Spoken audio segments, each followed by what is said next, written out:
Hey, what's going on everyone? Justin again, as always. Thanks for watching my channel. Welcome back.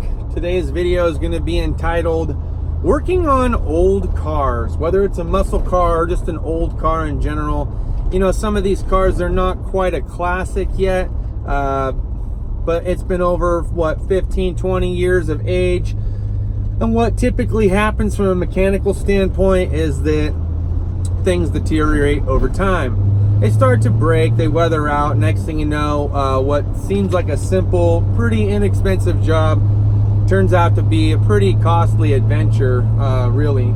And then other times, if you have a vehicle that's typically more than 10 years old, from a manufacturer's standpoint, they reserve the right to stop producing the OEM parts, so you're only kind of left with the aftermarket world, what's available at like O'Reilly's, AutoZone, Advanced Auto, Shucks, CarQuest, etc. So, long story short, it actually can be quite difficult to come up with a replacement part if something breaks. For instance, I got this little piece of shift handle that's just kind of free dangling on the shifter. Now, might be able to find something for this 72 El Camino that I'm road testing right now. This is we're on the final road test. Thought I'd talk about the subject for a minute. But some of this stuff you can actually go to certain classic automotive websites where they have a lot of muscle cars. Maybe there's like an El Camino forum or Camaro forum. I've seen like some Ford Ranchero forums. There's Cadillac enthusiasts. These guys got catalogs for their specific baby, you know what I mean? But the parts cost is going to go up. The availability is going to be a lot more rare, and it's going to be a little bit of a headache to try to find it. So the reason why I thought this would be an interesting topic is because I think I've had, over the last 2.5, almost 3 years now of being at the independent shop, probably about a half a dozen customers that have actually brought their own personal catalogs in for us to order parts from because they're not really available. It's not something you're going to find or have a really easy time finding. Talking about another part of this subject that kind of goes hand in hand with this, let's say your vehicle's only like 15, 20 years old, so it's not a muscle car, but it's still old and it's still hard to find a specific component for your car. Let's say you're replacing, I don't know, valve cover gaskets, right? And you get in there and you realize that, I don't know, part of the PCV system's broke or one of the idle air control valves is broke. You can't find this piece. I've had numerous cars that were 15 to 20 years old. I couldn't find the part. And then other times when I was taking stuff apart, other things would break in the process, so then I'd have to find that part, and that was just a nightmare. And I think what customers forget is that their vehicles are old. They're like, well, you said it was only going to cost X amount for this specific thing. So my question to you guys is, who should really, I don't want to say eat the cost of these components that you didn't foresee breaking in the process of a repair, whether it be from them being brittle, or maybe the bolts were broken and you didn't know until after you got invested in it and you already had stuff removed. You realized that there was some broken bolts, so there's time for extraction. You have to rethread, maybe you have to run a helicoil.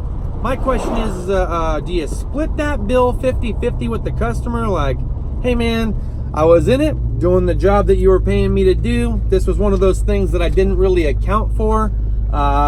You're going to need to kind of help out with some more of the money or cost.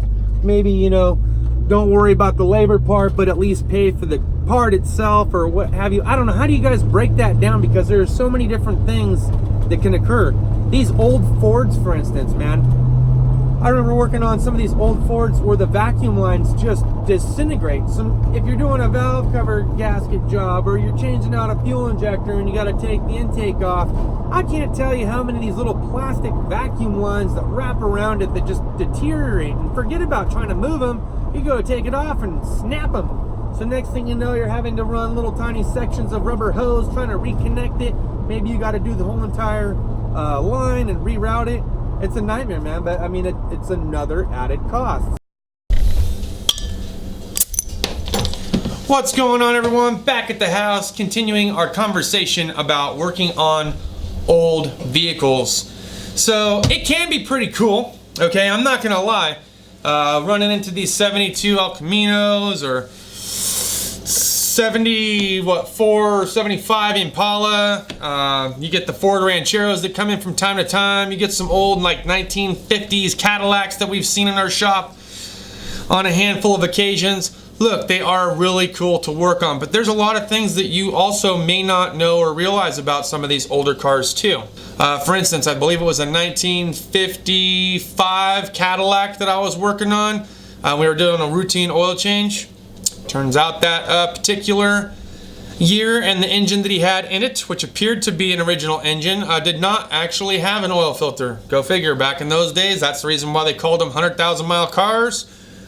There was really no filtration system on it. It was pretty much oil, drain, oil, drain. That was one thing. So you might notice that.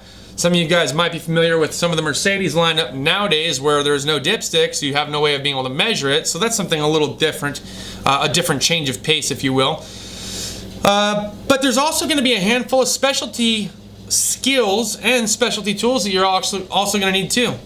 For instance, I saw Shane cleaning up and readjusting the points. Now that's something that I haven't done on an old car.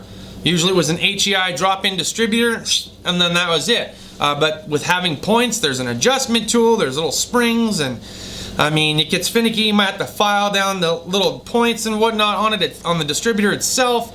And it gets a little bit more involved and intricate. Same thing when it comes to like rebuilding carburetors. I think the only carburetor that I actually rebuilt, I think I rebuilt one Quadrupuke and one Edelbrock, but that's even something that's a little bit intricate and involved and takes a special set of skills to do.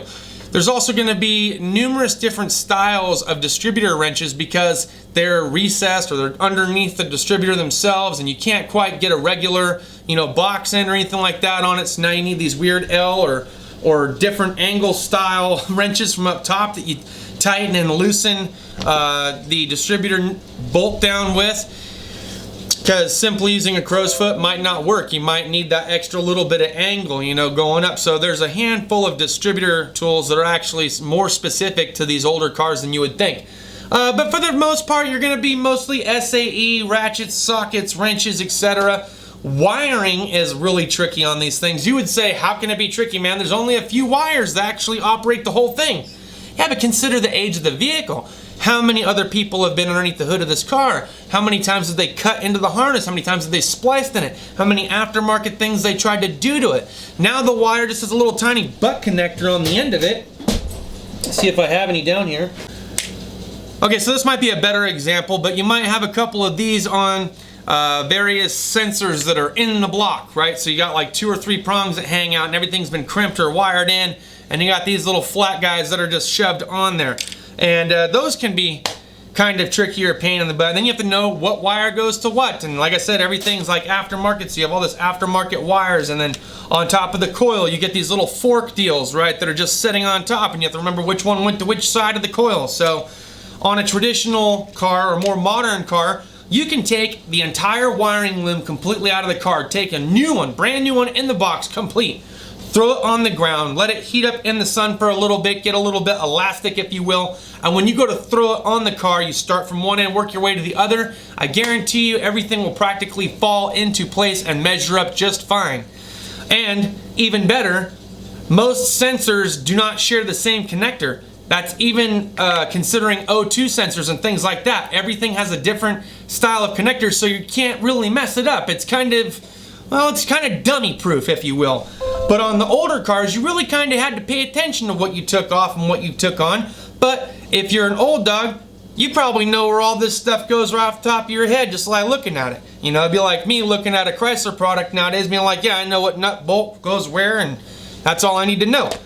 Something else that you might not know about older cars is a lot of them had shift points that were operated off of vacuum. So every vacuum line actually does something a little bit different. It's not just free emissions anymore, but now it actually controls the shift points. I only found this out the hard way because I was driving down the road and I was like, wow, that's weird. I can't get out of first gear. It didn't do anything to the transmission. I wonder what's up. Came back in, put the vehicle in the air, and a little tiny vacuum line came off of the little bell on the transmission, plugged it back in. Next thing you know, I had the rest of my gears. So I had reverse, I had first, I didn't have anything else. So vacuum shift solenoids, that's something else that you're going to find on old cars that you're not going to really see too much on the newer stuff.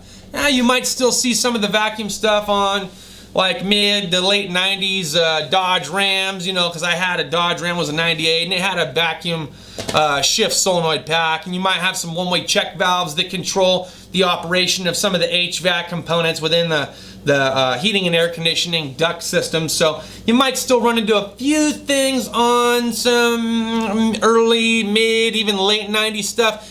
If you're working on Honda or Nissan, you're gonna see like 1,000 vacuum lines, and you just gotta hope that they all go back the way they're supposed to.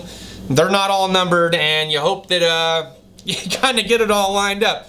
I feel for you guys that own Nissans, and even some of the Hondas that had all these vacuum lines, and Toyotas going one way or the other. It was, wow, that's a lot of vacuum lines. Alright guys, so that's pretty much all that I got for this video. I hope you enjoyed today's content. What is your experience with old cars? What did I miss? What did I not cover? What would you like to add? Please feel free to put it down in the comments. Thanks as always for watching. We'll see you guys next time. Cheers and deuces.